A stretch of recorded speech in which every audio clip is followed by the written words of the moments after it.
kinasuhan ako ng COMELEC dahil sa isang video kung saan pinag-uusapan ko yung kahinaan ng automated counting machines or ACM at pwede ba silang ma-hack?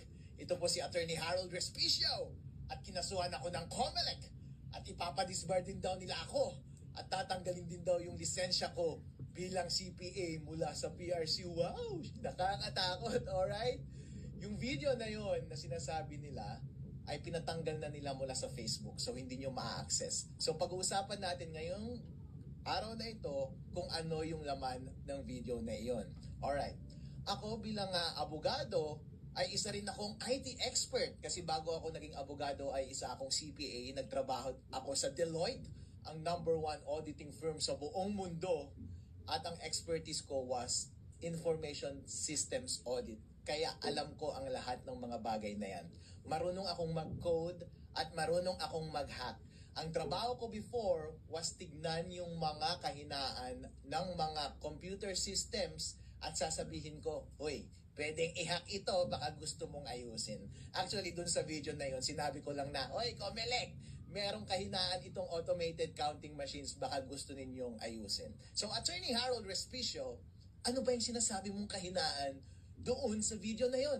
Ang sinabi ko was, sabi ko, kapag connected yung ACM sa internet bago mag-print ng election return, pwedeng ma-hack yung makina at madaya ang eleksyon. Wow, Attorney Harold Respicio, please explain.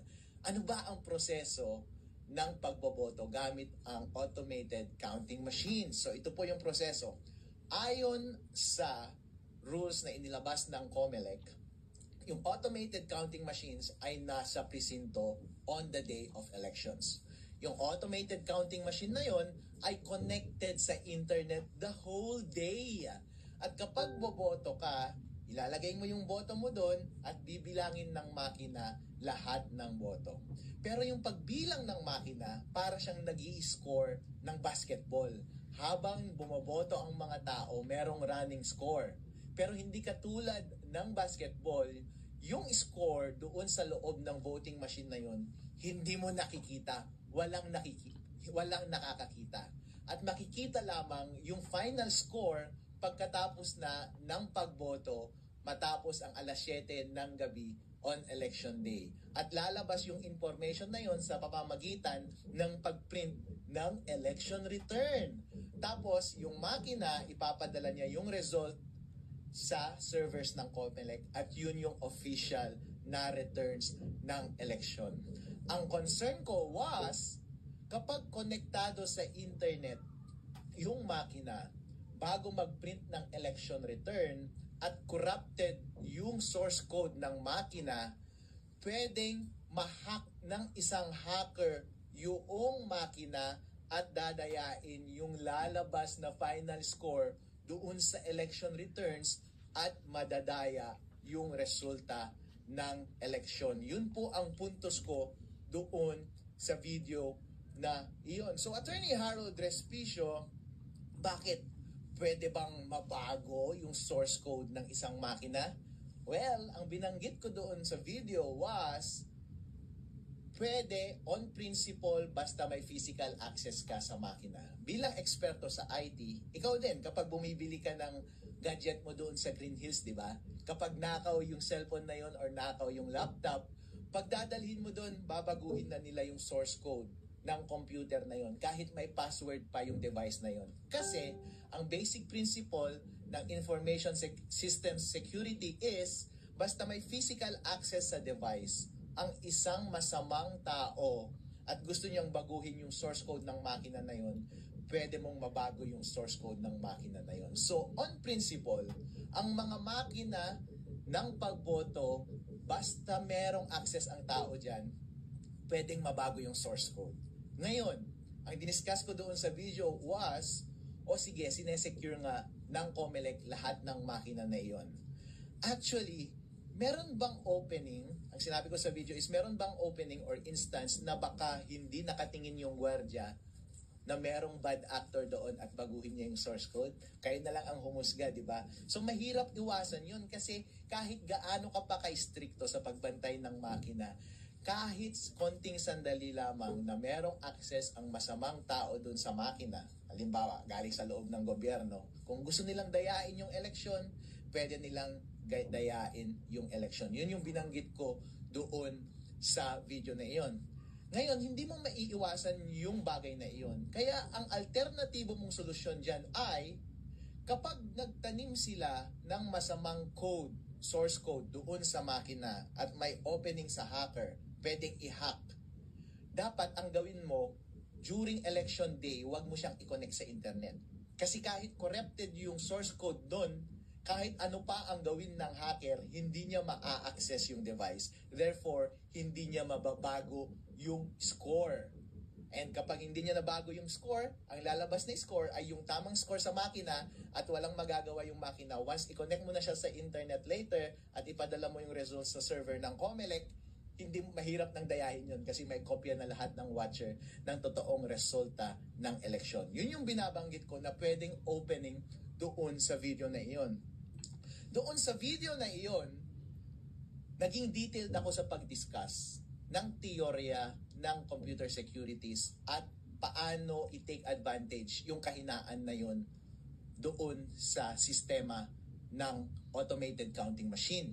So nag-code ako doon, dinemo ko kung paano mo talaga siya gagawin code by code, line by line at ginamit ko itong laptop ko para i-demo in actuality paano siya gagawin. Para pag nakita ng COMELEC yung video na yun, oo nga no, o kaya nakita ng taong bayan yung video na yun, sasabihin nila, oo nga no, convincing yung explanation ni Harold.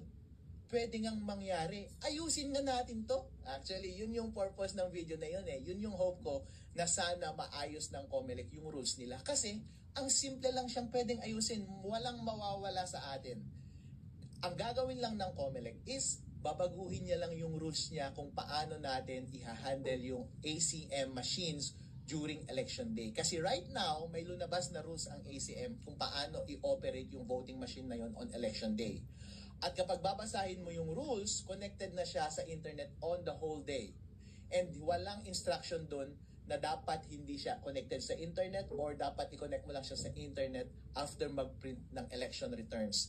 Ang recommendation ko was, bilang eksperto, ay magdagdag ka lang ng isang linya doon sa rules mo, COMELEC, at sabihin mo doon na wag mong i-connect sa internet habang nagbobotohan at habang nagpiprint ka ng election return. At i-connect mo lang sa internet pag magsesend na ng data papunta sa server ng COMELEC. May masama ba doon? Walang masama doon. Walang mawawala sa COMELEC, walang mawawala sa botante ng tao kapag yun ang gagawin mo. Yun lamang ay isang expert advice ko para mapabuti yung sistema ng COMELEC. Napakadaling solusyon po, Chairman George Garcia, okay? So sabi ng COMELEC, Attorney Harold Respicio, bakit naman kasi hindi mo na lang sinulatan yung COMELEC para i-report yan, para mag-usap kayo ng COMELEC? Bakit mo pa inilabas sa public? Actually, sir, nilabas ko yung video na yun on the day na nag-demo yung COMELEC doon sa aming probinsya, sa Reyna Mercedes Isabela. Kasi tumatakbo rin akong Vice Mayor doon sa aming probinsya. And during demonstration, kinausap ko yung head ng COMELEC sa aming bayan. Tinanong ko siya about sa vulnerability na ito. Hindi niya masagot at dinismiss niya ako. Dismissive siya sa akin. Pinakausap niya sa akin yung provincial COMELEC. Tinanong ko siya, pinagalitan pa ako. Dinismiss niya ako at binabaliwala niya yung concern ko. So anong gagawin ko?